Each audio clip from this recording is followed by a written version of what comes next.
It's life in Christ. Mbalamusiza ko mulinnya lya Mukama waffe Yesu nembebaza gyonna gye mutusaako engalo. Wobeera mulamu, it's enough to thank God. Mwebaze nga Mukama buli kaddakiika k'ofuna, buli chance gy'ofuna webaze Katonda olw'obulamu. Era nyongera obbajjukiza bannange okusabira ensi yaffe, tusabire abaana baffe mu kaseera kano akazibu ennyo ke tulimu. Wabula Mukama Katonda atuyambe byonna tubeere nga tubiyitamu. Amina. Kati olunaku olwaleero mbaleetedde Pastor Kamya Emmanuel ngono ye senior pastor wali ekitintale Christian Fellowship. Ono nno azze nate okubanga ayogera ku nsonga eziriwo mu kaseera kano.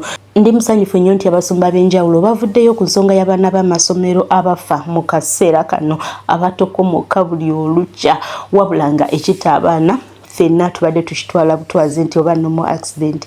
Wabula abasumba b'enjawulo bavuddeyo, nabaleetedde Pastor Sekisaka nga gy'ajogerako, nabaleetedde Pastor Jeje nga gy'ajogerako, ne bapastors abalala bonna, Pastor Bugembe, bonna nzize mbabawa nga boogera ku nsonga eno, era nga bonna kye bayongera okukkaatiriza kimu kwesabira. Era nga ne olunaku olwaleero Pastor Kamya muleese ajje abeere nga ayogera ku nsonga eno. Wabula Pastor Kamya ye ayawukanyeeko n'abalala nti ye ayogedde prom party eyali emakindye. Ndowooza eno prom party mugijjukira bulungi nnyo bannange. Yali emakindye awo, abaana ne bambala ebintu ebitategeerekeka, abaana ne bava, omwana yava mu case mu casket, najja mbusimanyi azuukidde, mbusimanyi mulambo. Like imagine abaana bakola ebintu ebitategeerekeka. Wabula eyo prom party bantu bajogerako ku social media okwo, wabula buli omu yakoma kujogerako n'akirekaawo. Sikiwantu waliwo eyakinyikiza ennyo n'akitunuulira ennyo ku sayidi endala, kubanga eyo yali tesaana. Bannange omulembe guno Katonda atusaase, naye ffe ng'abazadde tulina obuzibu. Bannange tunuulira ebigenda maaso mu ggwanga n'ogamba Mukama Katonda yamba obwana bwange. Kwegamba ng'olabira ddala buli olukya ensi eyongera kukyuka, ate ng'ekyuka mu bubi. Kati no wano Pastor Kamya waviriddeyo n'agamba ako ke kaali akaseera akatuufu okusabira ensi yaffe, ke kaali akatuufu okutunuulira ku kintu ekyo nti it's not just a prom party, naye waliwo sitaani eyasitukira mu baana abo. Kusigala kwogera nnyo kubanga Pastor Kamya azze okukatiriza ensonga eyo. Wabula gwatalaba prom party eyo, kansooke nkuteereko wano ka clip katono kweyo prom party, then oluvannyuma nkwe Pastor Kamya nga naye ayogera ku nsonga eyo. Nabagamba nti amaanyi g'ekisiikisa gagenda gawamba ensi. Now tuli ku eno prom party, abaana kye baakoze. Ekituufu kiri nti abantu bangi boogedde ebintu eby'enjawulo ku eno prom party na buli kimu ekyakoleddwa ku eno prom party, abaana engeri gye baakozeemu ebintu eby'enjawulo. Kino oyinza okirabanga creativity, ninja kugamba nti kino kisukkako ku creativity. Omanyi bino ebintu bw'oba toli muntu alaba okusukkawo ku ekyo ekiba kikulagiddwa, ekyamazima oyinza okumisinga message entuufu. Kino ekintu kitwale nti owuliriza oluyimba, kangeze eringa ddole w'omwana. Omwana omuto bw'awuliriza olwo oluyimba tasobola kutegeera omuyimbi kye yali ayimbako. Ye ajja kutegeera nti omuyimbi yali ayimba ku ddole kyekyo kyokka kyajja okukomako. Naye gwe omuntu omukulu olw'okuba nti obwongo bwo bukulu busobola okutegeera ekintu kye basabise, ojja kutegeera message entuufu omuyimbi kye yali agezaako okuyisaawo kuwadde ekyokulabirako. Kakati bino ebintu ebikolebwa byetaagisa okuba nga osobola okunyumunguza ekintu n'osobola okutegeera lwaki ekintu kikolebwa bwe kiti, oba lwaki kino ekintu kizze bwe kiti. Bano abaana ekintu kyonna buli kye baakoze wano kyabadde inspired by movies ez'enjawulo ze balaba. Ate jjukira nakugamba nti movie industry oba entertainment industry bwe gumu ku mulyango oguli mu kugezaako okusaasaanya obwakabaka bw'ekizikiza mu nsi yonna, okulaba nga bubuna ebintu bwe bityo okwongera okweyongera. Kaakati okumanya ebisinga okwena emboozi. Nga tugenda mu kigambo, as you're going in the word, ntwala okusaba kwange eri abeegayirizi. I request the intercessors. Tekigenda kwawukana nnyo n'ekigambo kye tugenda okuwulira. It's not going to be different from what you're going to hear. Ebigenda mu maaso mu ggwanga lyaffe naddala eri abaana baffe n'abantu baffe. You're seeing what is happening in the world and to our children and our people. Byeraliikiriza. It's shocking. Baatugamba emabega wali what were told previously. Promo bagita batya musomba setu ba promo yali amakindye. Promo. Makindye. Mukama afa Yesu yebazibwe. Amen. Promo mukama afa Yesu yebazibwe. Ekintu kiri kye twalaba What we saw, ng'abaana ab'essomero erimu be baazanyisa what the attires put on others in coffin. Twandibanga ekintu kino twakirabira ku ngulu. We might have seen this lightly, but it had a deeper meaning unto our children at school. Perhaps we took it lightly. It was a spirit from the pit of hell. But because we didn't take it in just 2 weeks, it's actually 1 week. Children are dying on all the highways. Don't you think it was that prom? It wasn't something light. The heads is actually not. We saw it. We prayed for it and we left it there. But today we are seeing so many things, what it actually meant in reality. But it's very sad. You consider a parent looking for money, they are hustling. He said, I didn't have an opportunity to go to school, but let me put all my effort in my children. And they call you and tell you, please come and pick a corpse of your child. Mami Jane said the husband didn't fall sick, but there's so many questions. Olwaleero eyabulwa ssente yali akolimira Katonda Mukama, omwana wange ssente nezimutwala ku trip nezibula, kati olwaleero yeebaza Katonda ati Mukama weebale kutaayiza ssente nezitalabika, wali kutaasa mwana. You are actually helping my child. Waliwo ebintu ebimu Katonda by'ateekawo n'otamanya lwaki kibaddewo, and you do not know why God has allowed it. Twemulugunya. But because we keep on murmuring as human beings, ekyo nakiyiga. I learned that bwengezaako ekintu ne kigaana, when I try something and things fail, I don't curse. Katonda aba amanyi lwaki I know kibaddewo. God has a reason. Obusobozi bwange kasita buggwaayo When my ability fails n'ekiteeka mu maaso ga and I Katonda put it before ne God kitatuukirira, and it doesn't work out, nze nkyebaliza Mukama. I thank God.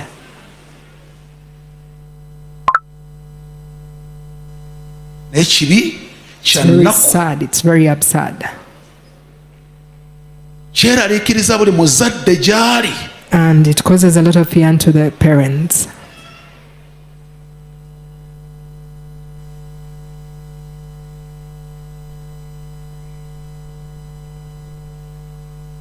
Mukama waffe yesibazibwe. Praise the Lord. Ngenda kwogera ku kigambo kimpi ddala. I'm going to speak about something small. Mukama waffe yesibazibwe. Amen. Nkiyise there is no cause. Tewaliwo nsonga. Tewaliwo nsonga. Isn't there a cause? Gamba neighbor. Talk to your neighbor. Tugenda kulaba oba tewaliwo We are nsonga. going to see, isn't there a cause? Tewaliwo nsonga.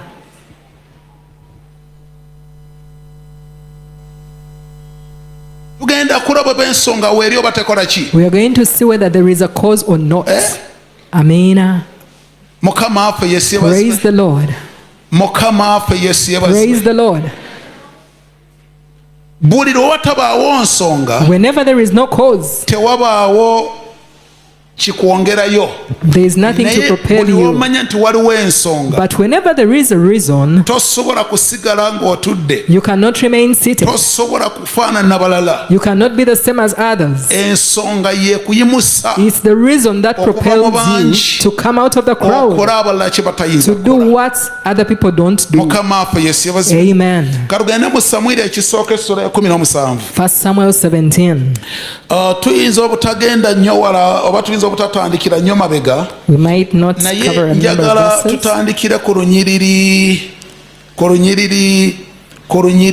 olw'ekkumi guwandika okuva ku lunya olusooka, You're right. 1 Samuel naye 17. njagala 1. tusome okuva ku lunyiriri But from verse 17, that's where we'll read. Samwiri ekisooka essula 17 n'olunyiriri olw'ekumi n'omukaga. Omufirisuuti n'asemberanga enkya n'akawungeezi ne yeeyongeranga ennaku 40.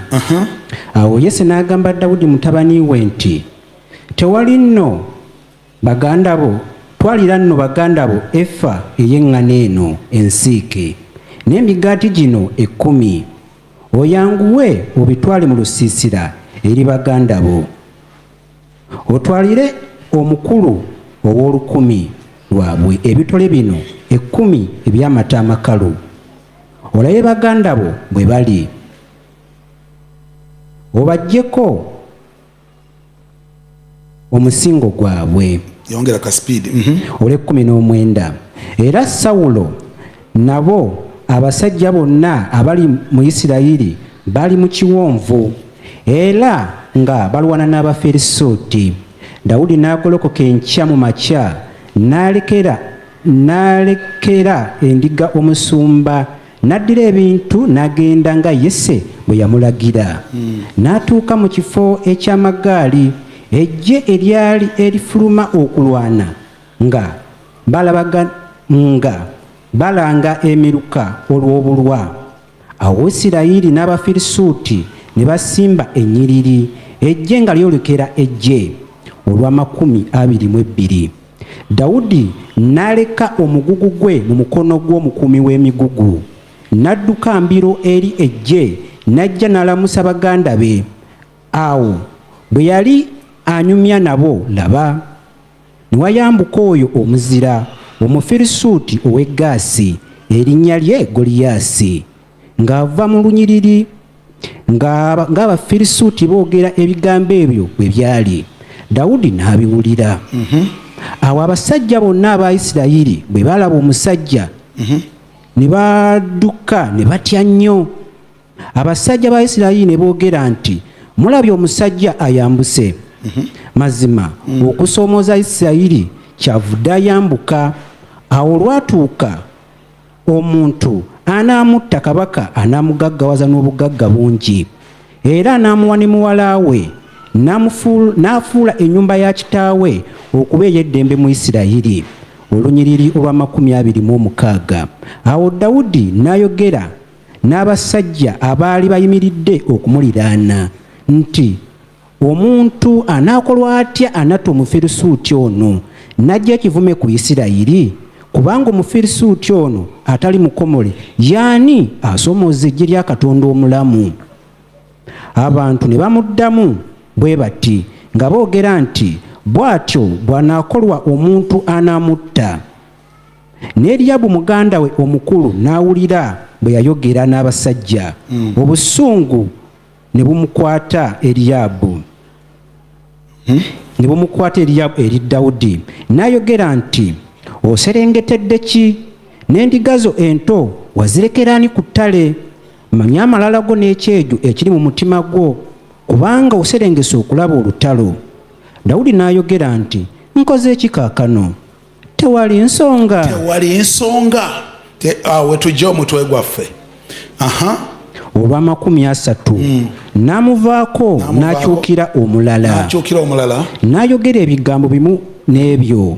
Abantu ne bamuddamu nate bwe batyo nga bwe bamuzeemu olubereberye. Tujja kwogenda nga twongerako Mukama waffe Yesu yebazibwe. Story eno lwaki tufunye omutwe guno, tewaliwo nsonga. Mukama waffe Yesu yebazibwe. Ekiseera Katonda yali ayina ekika ky'omuntu gw'alinze. God was waiting for a certain kind of person. Many times, God waits for that person who is going to consider the cause in a different perspective. Singa abangi bwe bagiraba. Not like the other people perceive it. Saabalanga bwe batunuulira embeera. Not as other people look at it. Mukama waffe yeesibazwe. Praise the Lord. Omusajja ono Dawudi. This man David. Mukama waffe yeesibazwe. Praise the Lord. Yali mirimo gye ng'egya bulijjo. He was in his usual kitaawe n'amuyita. and the dad called him. Mukama waffe yeesibazwe. Amen. Kitaawe n'akola atya? The dad called him. N'amuyita n'amugamba kwata emigaati gino. Gave him an assignment. Ogitwalire baganda bo abali ku lutalo. Take the bread unto your brothers. Era bw'onootuuka. And when you reach. Instruction ogiwulira. Wadde emigaati ogitwalira baganda bo. Yes, you're taking the bread to your brethren, but giwe when you reach, abakulira. Give it to the captain, to the leader. Giwe. Give it to their leader. Musumba kyawadde abuuza. That is what Pastor was asking. Nti olwaleero mutwalo. When they say today is 10,000 and I have 5,000. If I give that money, is there a problem? It doesn't have a problem because it's money. But that's not the instruction. What is the instruction? It's 10,000. 5,000 is for next week. Praise the Lord. So he was instructed, given an assignment, go to your brethren. When you reach,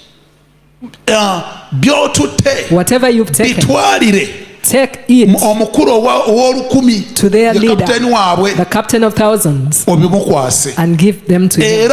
And get to know how they are. After reaching what you've brought, get to know how they are doing. Do not mix issues here. Many of us, we mix issues. And when he reached, when David reached, he found the fighters preparing to go down to war. And when he reached, as he was going to meet his brethren, he had people asking what next. And yes, what's happening? We spent 40 days. There is a giant. He's always challenging us. But among the son of us, there is no person to be able to challenge him. And today is the 40th day. And he has also come out. As they were still speaking, he came out. When the giant came out, as everyone was giving way, he reached his brother Eliab. As he was trying to ask, asking what is happening, what is happening to some, Eliab didn't even wait. Remember Pastor Mgonya preached about this in someone. Eliab discouraged him. Praise the Lord. So he said, do you mean there is no reason? Amongst the things that have happened, isn't there a reason? Can't we do something in the situation for all this while? If others have not managed, but David, he saw a reason that propelled him to enter into the war. Because it's harming his other brothers, it's harming the kingdom, even the parent back home. Because if his brothers were to die, don't you think these others are going to be less concerned? But his brother told him, this is your pride. You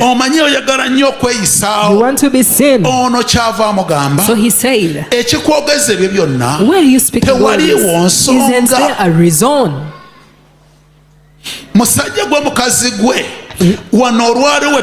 Today while we're speaking, isn't there a reason?